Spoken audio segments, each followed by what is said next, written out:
And we are live. Joseph Polaro, how are you, brother? Doing good today, man. Own Your Gifts, episode 5, season 2. We have an awesome guest. Let's get it rolling with a tight time frame. So we can't be running our mouths all hour. Thanks, Joey. Everyone, welcome.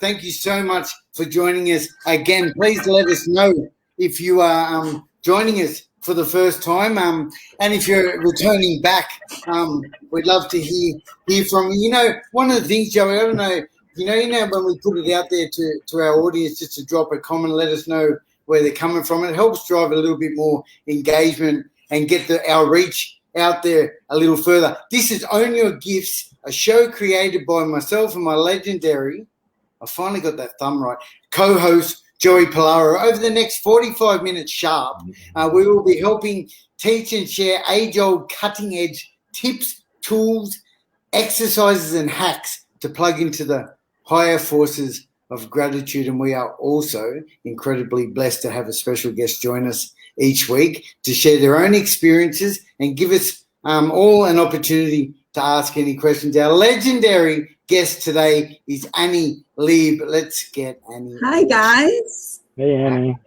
Hey, Annie. Good to see you both. I love legendary. That's a great adjective. I'm good with that. That's an Australian thing, man. If they call you legend, that means they like you. Wow. I figured that out.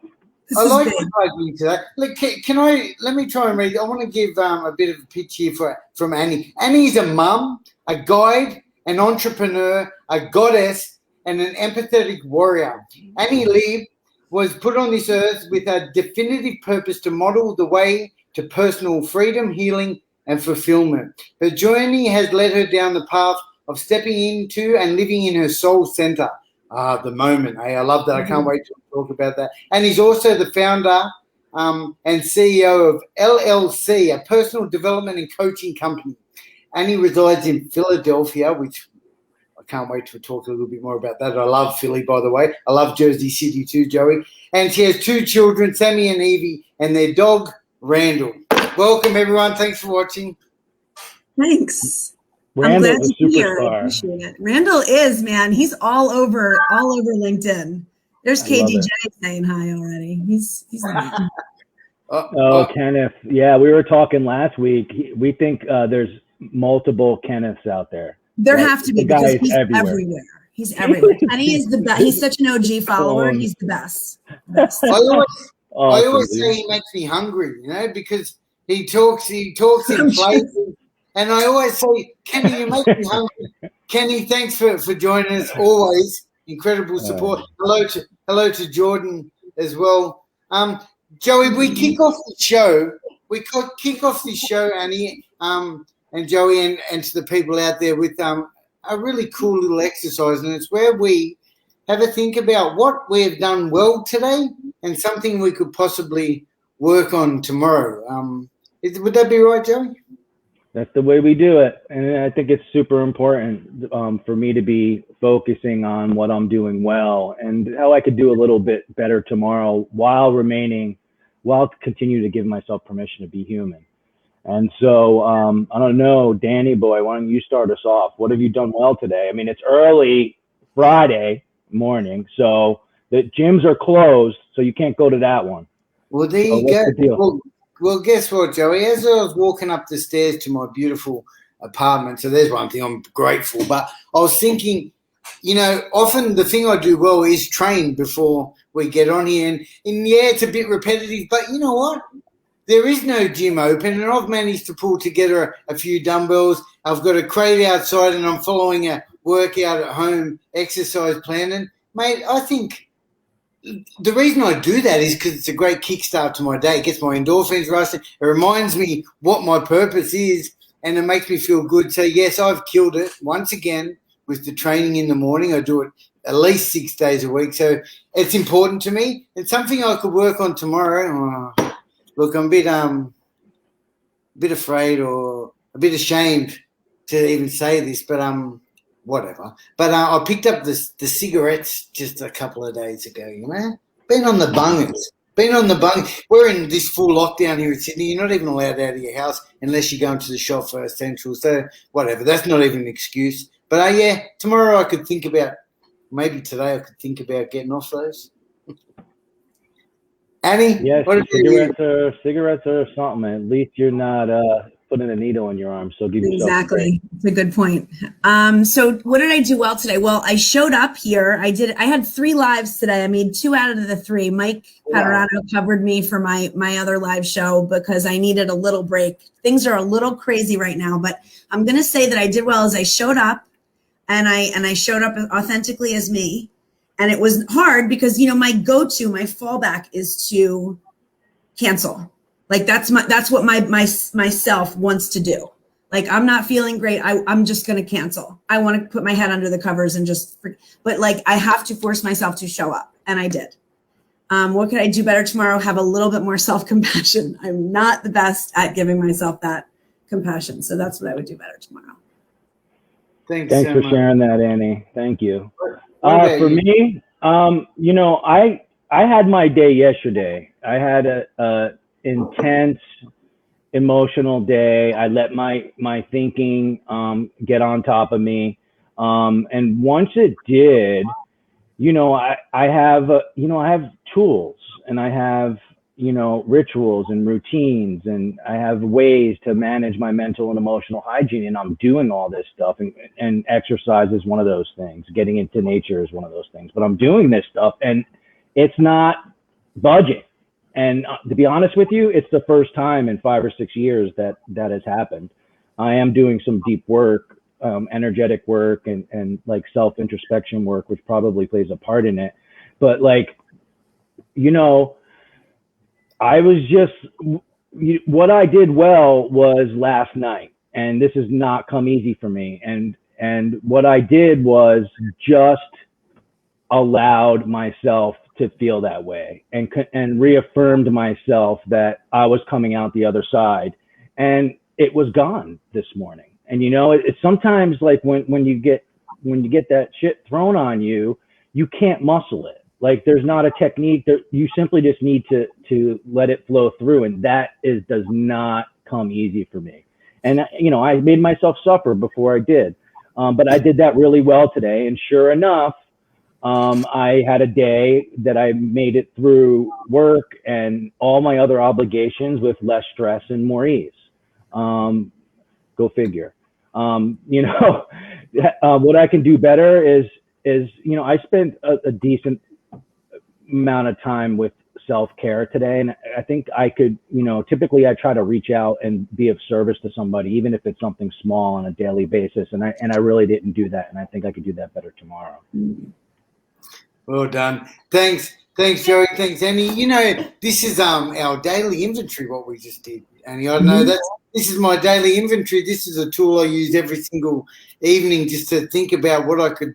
It's important to acknowledge the good things we do. I think that's incredibly important, our assets. And then it's also important to think about those things we could possibly work on tomorrow. Let's get started. I just want to say I think I met Annie online on the LinkedIn platform probably around about 9 months ago. We've had a couple of chats, and I'm really grateful that's what I do. If I like somebody's stuff, I'll send them a message. But I love, one of the things that really stands out about you, Annie, and I love this word, it gets thrown around in recovery a lot, is that authenticity. I feel like you're quite a beautiful, authentic person. And when we share our truth, there are people out there, whether they say or not, they're hearing you, they're feeling you. And I love that about you. Thank you. I appreciate that. That warms my heart because that's really my message. And I show up to be true. Oh, now I'm alone. I show up to be truly me every single day. And that's what you see when you see my posts, is just how I am and where I am. That's why I don't plan my content, whether that's right or wrong. But I will tell you that my journey has been an arduous one, but it is the most incredible place to be.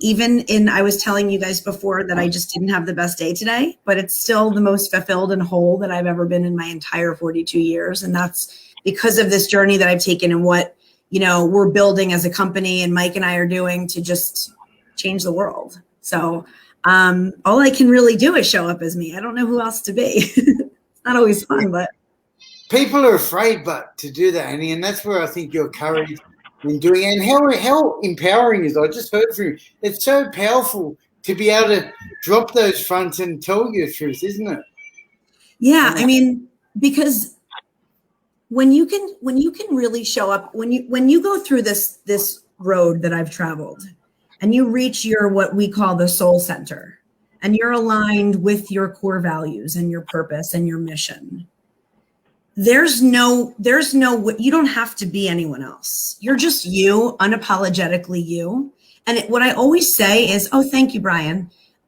See, I think I'm the host. I act like I'm the host and I comment on the comments. I'm sorry. So, that's okay. Okay.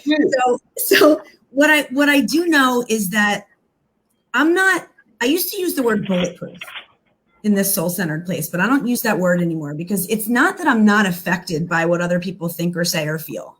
It's that my worth is not touched. I still have my worth no matter what. And the fact that I'm in my, leaning into my core values and my soul center, that worth barometer is exactly where it needs to be right now. And that's really for the first time in my life.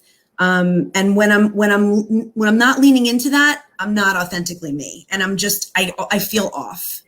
And that's sort of where I am. I'm just like leaning into this world of beauty right now. I love that. Thank you, Annie. I want to hear more about, your, how you guide people into their soul centers with your breath framework. But what I really am interested in is the road you traveled to get to be a coach. I'm interested in some of the adversarial conditions of your life, or some of the more challenging times of your life that were really difficult and ultimately turned out to be your greatest strengths to do what you do best, which is to serve others. How much time do we have? Talk about we've got enough time for the PG version, Here's the way I tell. I'll start my story in 2014.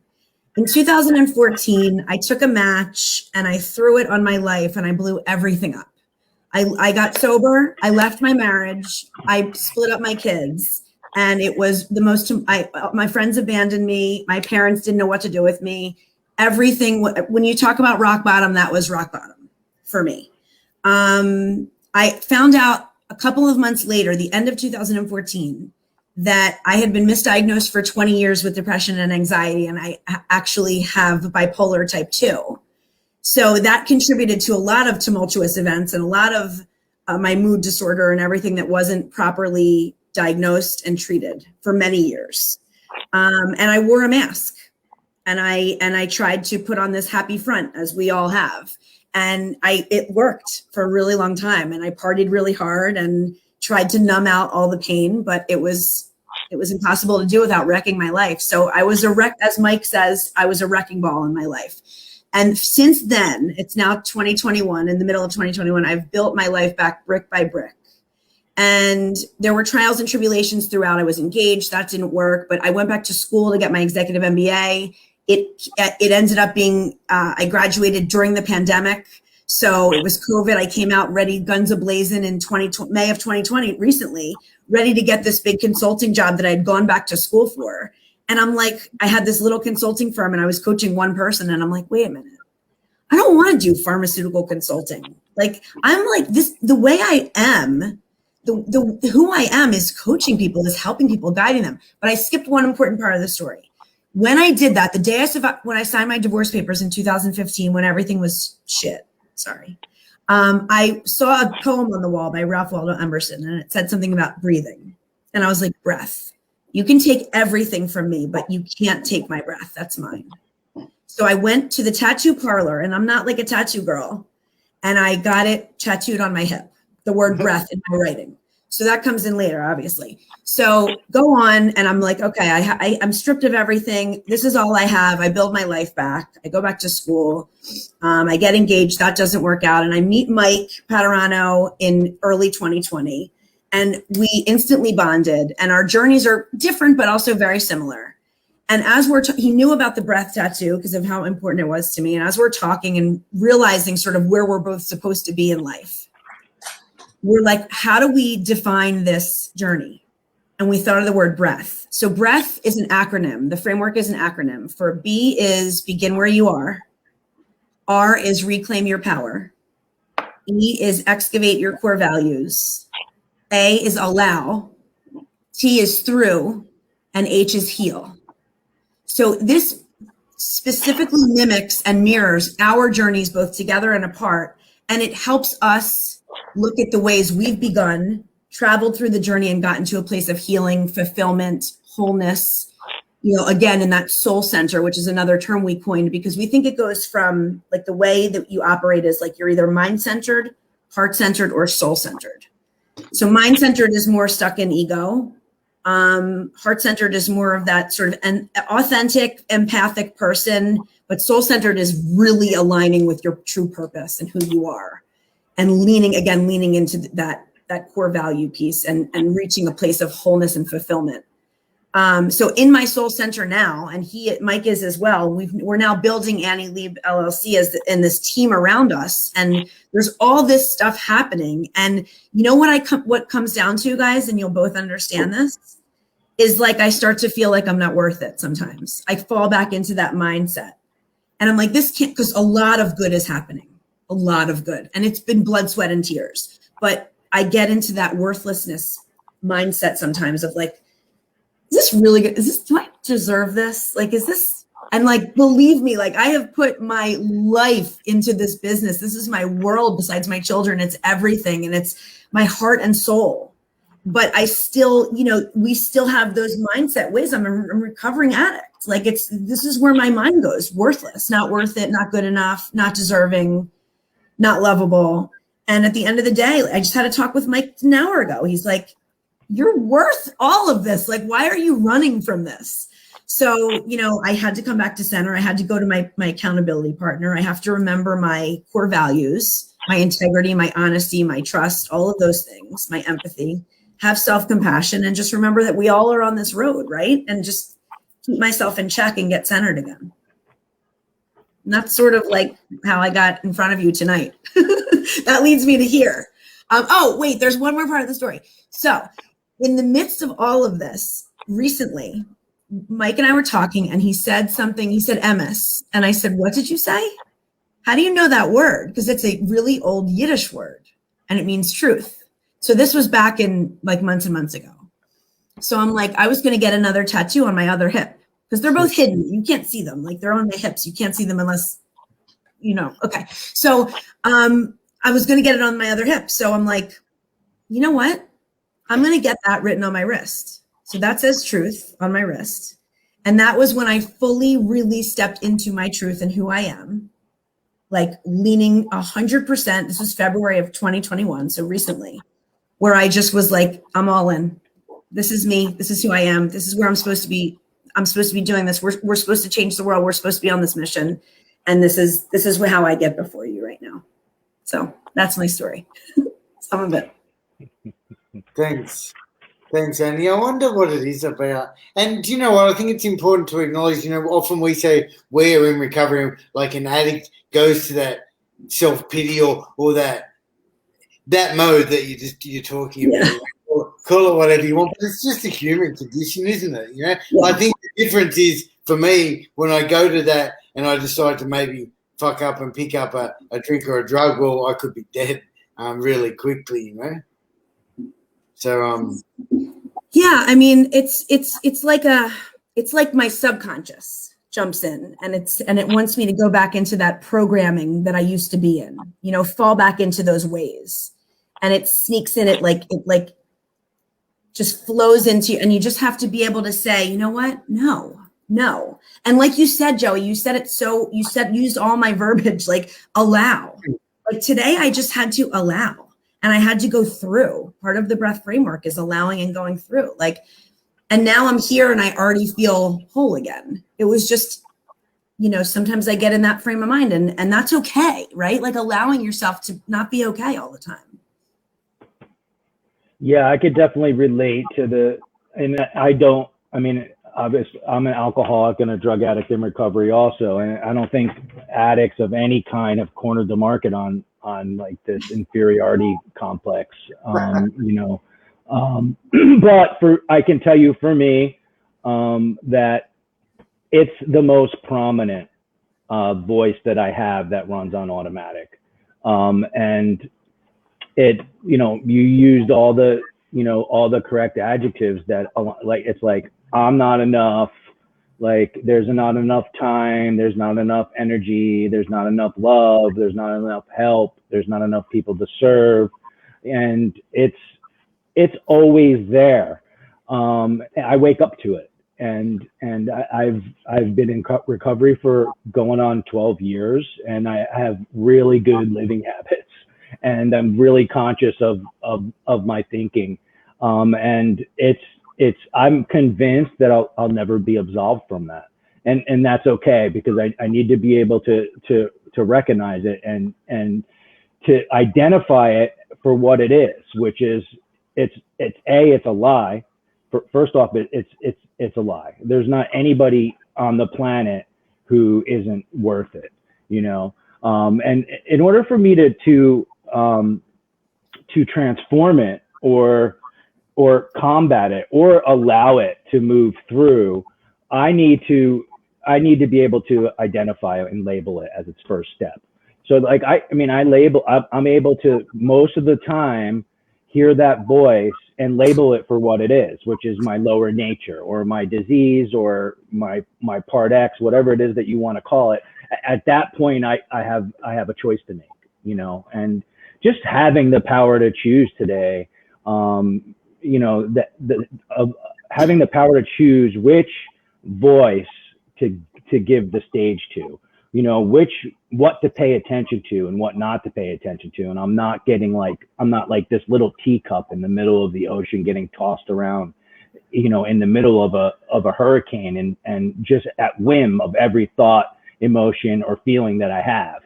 So I could really, that's the struggle is realigning with my truth on a day-to-day basis, and everybody's truth is that, you know, I am enough. You know, I have something of value to offer the world. Like I have virtues and I have gifts and I add to people's lives. And like my head doesn't want to believe that, and that's okay. It's like, as long as I'm able to identify it and label it for what it is, I can move from there. That awareness piece is huge. And, you know, just sort of like self-awareness and knowing yourself, and just having, like, I think people in your life to say, just like aloud for a minute, just check yourself. This is not going to, because my big thing is like always and never. I'm huge into those two words. When I get in this is never going to go away. I'm always going to feel like this. And then it's like the next day, like you said, you woke up and it's like I took a shower and I was like, I feel so much better. Like, Annie, not always going to stay. Just take a breath, you know, speaking of no pun intended, like just be for a minute. So, you know, even so, but our whole point together, the three of us, is saying, like, even people who practice this every day, this is our life practice, to be in recovery and to live as our best selves. And we have done so much work. We still get back to that place where we have to check ourselves. So, you know, it's everybody. We're just human. You know, definitely. Can I just share something? You know, I spent 17 years, you know, out there on the streets using and abusing any substance I could to change the way I feel and to avoid me. Absolutely. Mm-hmm. And then I came into recovery very closely, just a month after Joey, actually, in September 2009. And I hated myself, and I had a lot of that stuff going on, a lot of self-doubt. And that, what I'm getting at is, I actually today don't wake up with that head on me a lot. So, and I guess what I'm saying is that my default pretty much today is a really positive default. And even though I do go through my struggles, of course, maybe once a day at some little level, but those tools that I have picked up, and he's talking about the breath acronym, absolutely. Like I use a different set of framework to get through my day. And it's almost like I enjoy a bit of pain sometimes because it makes me feel alive and it makes me practice what I've learned. And it also makes me realize that what I do to counteract it really, really works, So, I just wanted to share that. It's not always like that, is it? It's not always a struggle for us. We got beautiful, happy lives. Right. I agree with you 100%. I think it keeps us humble, because I could very easily go off the rails and be like, I have my shit all together. Like it is on, like I get on those highs too. I mean, remember, I have a chemical imbalance. Let's not pull punches, like it's not like this all the time. So, but I think it keeps you humble. Like today, it checked me right into the wall. And that's okay. Yeah. I'm still sober. and Annie and I, at the beginning of the show, and I love this, I'm in the future for Annie or for both of you guys. It's Friday, 11:28 a.m. And it's Thursday. And Annie said to me, what's tomorrow going to look like for me? I thought that was beautiful. Annie and I said, it's going to be a beautiful day. The sun's out. I feel good. I feel grateful at the moment. So, Annie, I promise you tomorrow is going to, you're going to kill it. Thank you. I think tomorrow is going to be a great day. It's Friday. There's so much good. There's so much good. I just needed to be kicked in the face a little bit today, but that's okay. Just a gentle reminder. And sorry, Joey, before we've had so much engagement, we can't keep up with all these comments. Thank you to everyone for supporting us along the journey. I know Annie likes to respond to comments too. I don't think we can get exactly the time, but Brian keeps jumping in, and your friend Michael has jumped in a lot. Kenny as well. We're grateful for everyone who's watching, and it is a beautiful thing that we can get on here and just have a organic discussion around recovery and how we get through our day and share that message of hope. Because here in Sydney, and look, you guys have probably had it heaps worse in America. I know it's been crazy over there, but at the moment, I think it's a bit of a rude shock for a lot of our community here, being locked up, not being able to get out. And although I'm really experiencing connecting with people, I love using FaceTime, video chats. We get these opportunities, but a lot of people are stuck at home, I'm sure, over there too. And I don't know, maybe don't have those tools and are in fear and scared about how they get through days. And I think that's great that we can bring that to people. And this is my cat. He keeps jumping up. This is Leonardo. Hi, Leonardo. Great name. Kenny mentioned appearances too. I don't know, he's snoring. Kenny mentioned that I should get the cat on screen. So there you go, Kenny. We are listening to your comments. So, Annie, you said, I'm sorry, did I interrupt you? No, not at all. You mentioned the word humble or humility. And I've heard, I don't know, a dozen different definitions of humility. It's a term that's kind of tossed around, especially in rooms of recovery. And I can share my perspective of that and what it means to me. Humility means truth. So that includes for me to say I'm this, untarnished, all good, even angelic, or even child of God, and not acknowledge my lower nature, I'm not living in truth. And you mentioned the ego. That's what the ego does. It puts us either in an inferior or a superior position, but the truth lies somewhere in the middle. And I remember early, not even early in recovery, to be honest with you, about 5 years into recovery, when I realized that, and it just I understood it intellectually, but when it really landed and it set me free, that I wasn't all good or all bad. I was both. Mm-hmm. And so I have a lower nature. I have a dark side, and it's okay. I need to embrace it. I need to know what it looks like, what it sounds like, how it behaves, so I can choose to pay attention to my higher nature. But me, make a pretend it's not there leaves me susceptible for it to take over, I do know. To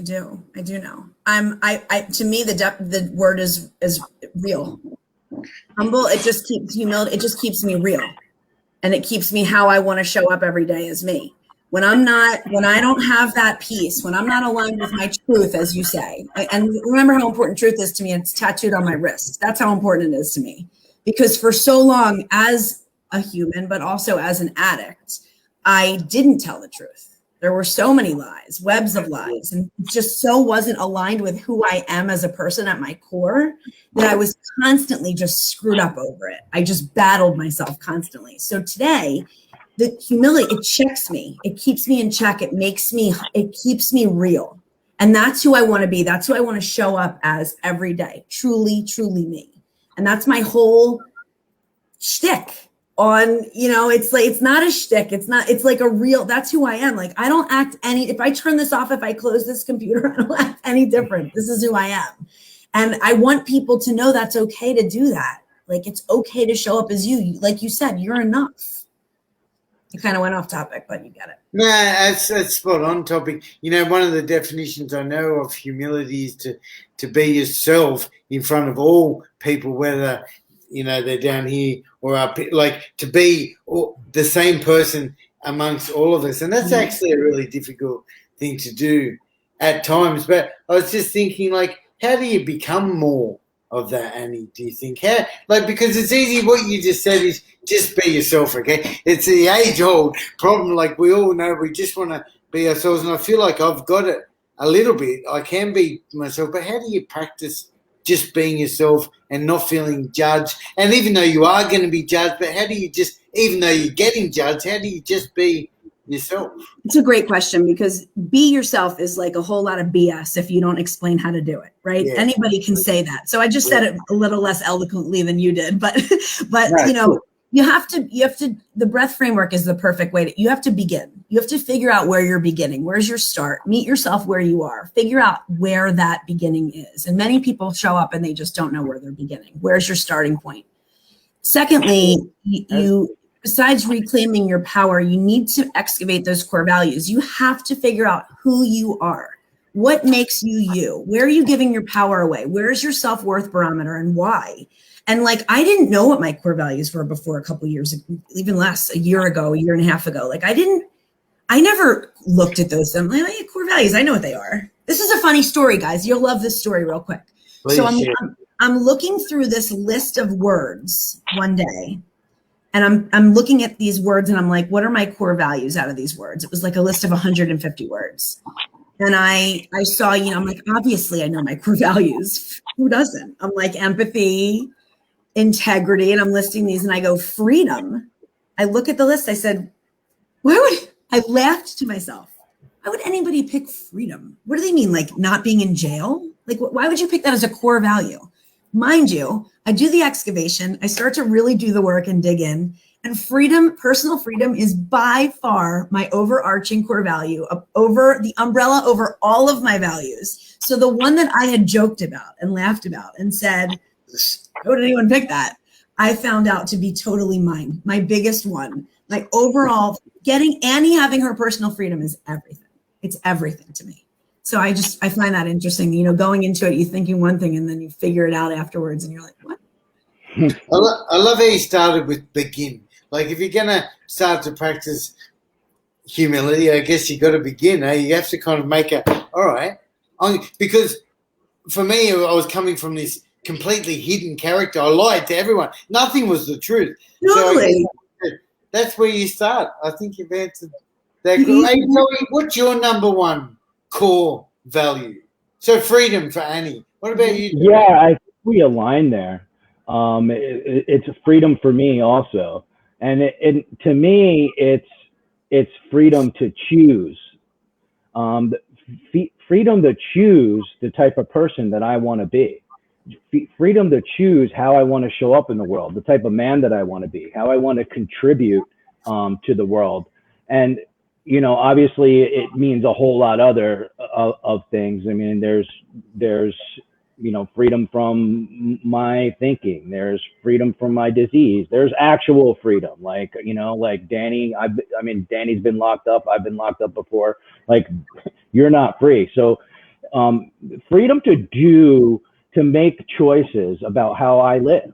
Like, that is my core values. And my recovery, my health and wellness, and giving meaning to my past suffering, my past pain, my past hurt, including, me hurting others, which, if you live the life where I did, all you would need to do is make contact with me to get, even brush up against me to get, a little bit of that.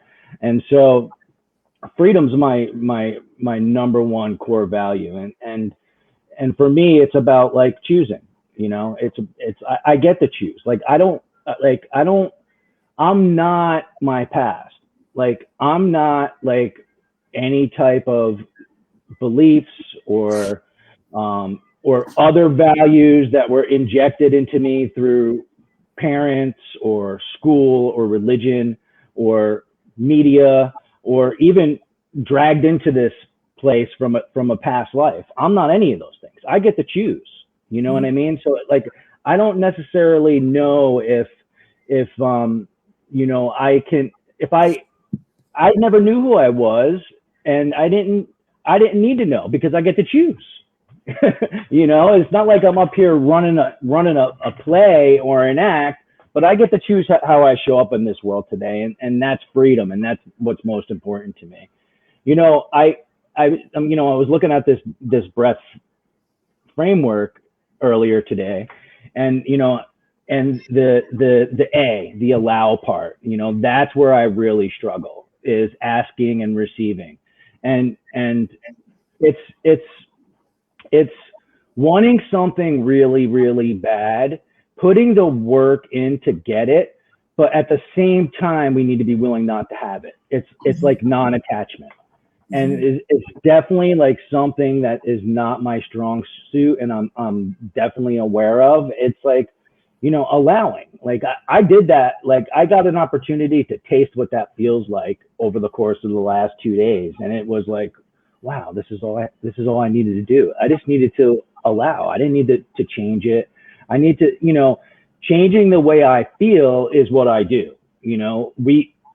I take different vehicles than I did back then. Back then, I used to change the way I feel with violence, or a bottle, or a pipe, or a needle, or whatever. Like, those are other types of toxic behavior. Those are the ways I change how I feel. But today, I change how I may feel all the time. Except I do it by practicing gratitude. I do it by being of service to others. I do it by paying attention to what I'm doing well. Those are other ways I change how I feel. So I get to be able to change how I feel, but there are those times when you just need to go through it, and I need to allow. And until I allow it, I'm going to be in it, Do you find when you're working with your clients, is the allow piece, is that the challenge? Like, how do you teach that? Like, it's hard to teach it. Like, we were talking before the show, like, okay, surrender to win. It's a fucking foreign concept. How do you teach somebody surrender? What are the even words that you can even put into it? You can't. It's not something that you could teach or transmit. It's definitely on. First of all, I want to commiserate for a second and tell you that allow is by far my hardest letter, by far, out of all of them to go through. Each time I have to, allowing is my hardest. One of my team members, one of my other coaches, Felicia, said something amazing the other day in a meeting we were in. She said, hold on to something. Wait, let me put my hand here. Hold on to something in your hands and open your hands. Let it go. Okay. And then it falls to the table. Hold in something in your hand here and open your hand and let it be. It doesn't fall. It's still in your hands. You're just letting it be. It's just sitting.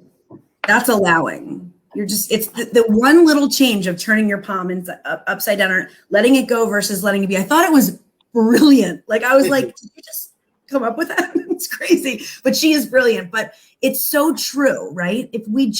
What I look at allowing is not relinquishing the reins, but it's not holding on to that control and tightening the reins. It's just loosening your hands. You can hold on to the reins. You don't have to let them go, but just let them be in your hand. Does that make sense? Totally, man. It makes me think of, water, right? If you put water in your hand and you just hold the little cup out and you let the water sit, it'll sit there. But as soon as you grasp it, it's all over the place. It squeezes through your fingers and ends up on the ground. Like, that's a really good metaphor, Annie. Thank you. That's. Oh, so I just as a wonderful host here, I just remembering Annie needs to duck off sharp in 5 minutes. Is that right, Annie? Yeah, a couple minutes. This is awesome. I don't want to. It's a great conversation. I could talk for hours about it. Well, all right. Then let me drop my core value, and I don't know if this is. Well, I love freedom for sure too, but I truly think the thing that really makes me happiest and lights me up the most and brings the most value is sharing kindness. The thing is, like, kindness, it makes me really happy when I do some stuff out there in the street or I just practice kindness. I feel like it gives me everything that freedom that you guys have just discussed actually do. It's like that saying, the more I give, the more the universe seems to provide too. And more than that, like, it really does light me up to see someone smile, and so many people out there. And I say this often, people come back to me years later when I remembered their name and I said hello by their name. It's important. One of my acts of kindness that I really try very regularly is to get to know somebody's name of somebody who I don't know and then say hello by their name. It's a really, really powerful tool. And this show is around owning our gifts, which sort of leads us back to, it's one of the biggest gifts that I have is around sharing that level of kindness with people. Absolutely. Yeah. And the more you fill people, the more you get filled, right? Yeah, I mean, it's healing to you. That's what heals Danny. So I understand. Yeah. Hey, Joey, so just let's get this part of the show out of the way, in case Annie does need to leave us. Well, how do we wrap up this show normally, Joey? We like to share, a simple, effective tip, tool, exercise, or strategy to plug into and generate the higher force of gratitude. And I found a tool recently that I didn't even know existed. And it might be something that people are aware of, but I really don't do well with silence.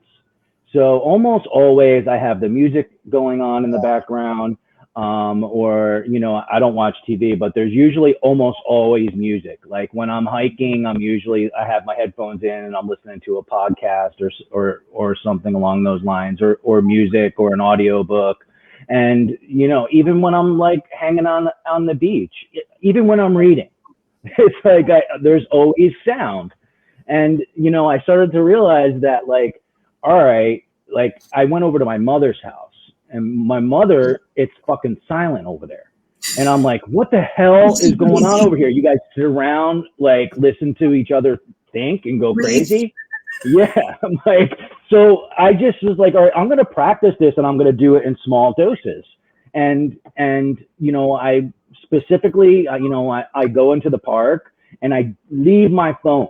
And I just become, I'm sure it's a mindfulness practice really is what it is, but it's just not something that I had anticipated would generate a deep amount of gratitude. Is I just sat in silence and I paid attention to the sounds around me, the sights, the smells, the air, the children laughing, everything. And I was just overwhelmed with the feeling of gratitude. And I think it was one of those, like, sometimes God throws you a bone and you get struck with gratitude. And I'm so used to using something to generate it, because most of the times I'm not grateful.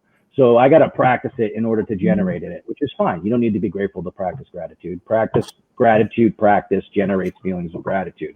So that's mine is take a set amount of time, a small chunk, a large chunk, and just be in silence. That's my tip. Beautiful. What about you, Annie? I'm a writer. I get into my space and I write very early in the morning, 4:35, 5:30 a.m. And it's quiet. and even the dog's asleep, like everybody's sleeping, and I just get into myself and my words and my soul, and it just like grows the gratitude out of me, and I just feel this thing that comes over me, and it's like, this is exactly where I'm supposed to be, and I'm so grateful for it. So that's what works for me, just writing. Thanks so much, Annie. Joey, that just reminded me, this is part of the show we need to be documenting, because writing's a new one. That's beautiful.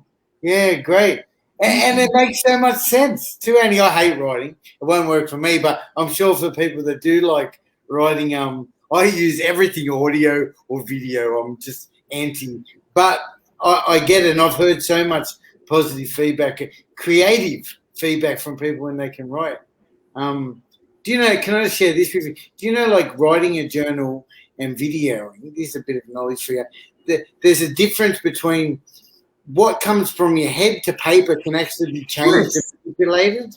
When I talk to my clients, I like almost insist that they write with a pen and paper, because there's something in a different cathartic way that happens when you write it out versus when you're typing it. Oh, yeah, absolutely. So my little tip, and I have shared this before and we're reminded of it today, is just around courage, being brave, okay? Like we have touched on that subject of how do we begin to be our authentic or our honest, humble selves. I think my first step, and it could work in with your breath analysis, would be to be brave, and to have some courage. And it takes, for me, I literally have to go and do it, I used to have to do that. These days it feels much more easier, but I would just encourage people to at least just at one step, if you want to do something, just be brave and step out of your comfort zone, because the rewards are, for me, always tenfold. I always go, good on you, give myself a pat on the back, because that's what life is about, getting out of our comfort zone, taking risks, and being rewarded for it, So, yeah, be brave is awesome. Thank you, both of you. That was great. So we're wrapping it up. It's 46:59. Annie, thank you for having me. I'm so appreciative. Annie, I love being with so both of you and sharing space. I appreciate you both. You're a legend, Eddie. I wish there was so much more I could talk. I want to talk about Philadelphia. It's one of my. I'll come on again and we'll talk about that, and I'll read you something that I've written. So maybe we can do that next time. Beautiful. Wonderful. Thank you, Annie. All right, Annie, if you want to jump out. All right, I'm out of here. Peace, guys. All right, see you, Annie. Thank you, brother. That was cool. Joey, we're still live, right? All right. We're still live. We're just winging it around. Yeah, look, I've got a couple more minutes too, but I just wanted to say, we've had quite a few guests join us for the entire show, and I just want to share my gratitude. And what I just absolutely love the most is that, honestly, I know that, that we're doing good stuff here, Yeah, it's nice. It's like my frame of mind when I come into these shows is if one person comes away from the show with a little more hope, or possibly, picked up on something that they can identify with or use in their life to go higher. If we help one person, we've done our job. And hopefully we did. And I do want to thank everybody that Brian Golad, thank you so much for being for participating and adding so much value here in the comments. I'll have to connect with you. There's seems to be a bunch of really interesting material here that I'd like to read and maybe discuss at a later time with you. Yeah, Brian's an absolute legend. And is he Aussie? No, he's from. I think correct me, please, Brian. From Toronto. Well, he's in Canada. He's one of my legendary Canadian connections. And let's just finish with this, right? Brian asked an interesting question here, which I think we've probably got a different view on it. So I think you actually said, Joey, at one stage that we are not our past, right? This is what Brian's referring to right here.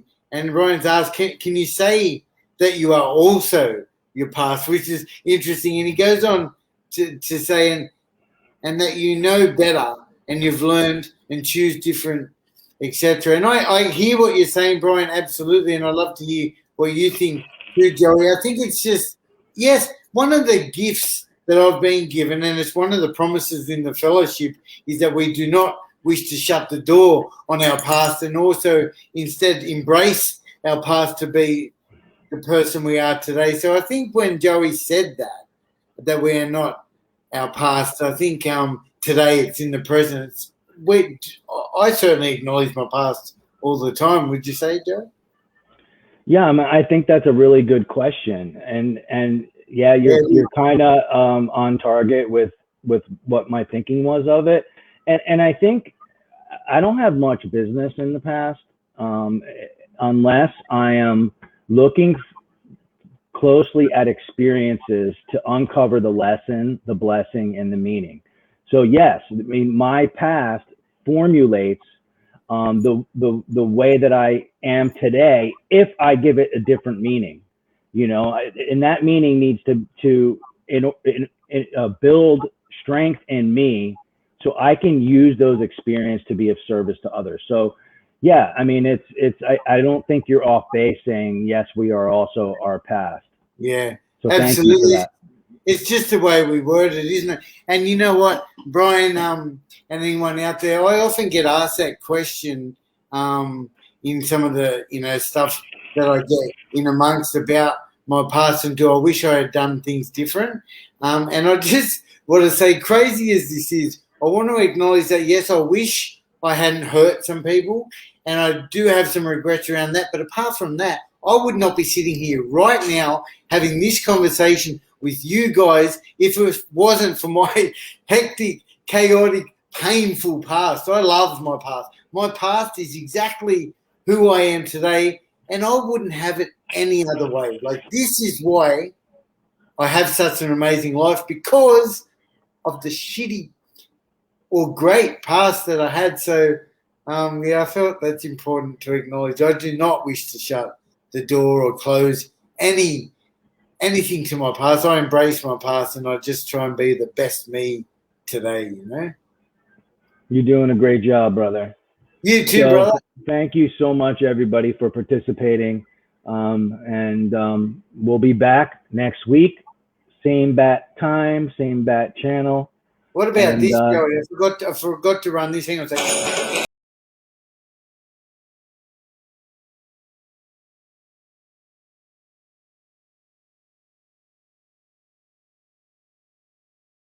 Nothing. Boom. That is it. We'll be back again next week. It's, yeah. We're just I'm with you. All right, let's wrap it up. Thanks, everyone. Thanks, Joey. See you next week. Have we got a guest lined up for next week, Joey? Yeah, we do. Let's start plugging that. Once again, thank you, everyone. Wait, there's a couple more comments. Let's just finish right on this. Yeah, very good. Thanks, Brian. All right, mate. Joey and everybody, we'll see you next week. Stay with me for a sec, Joey.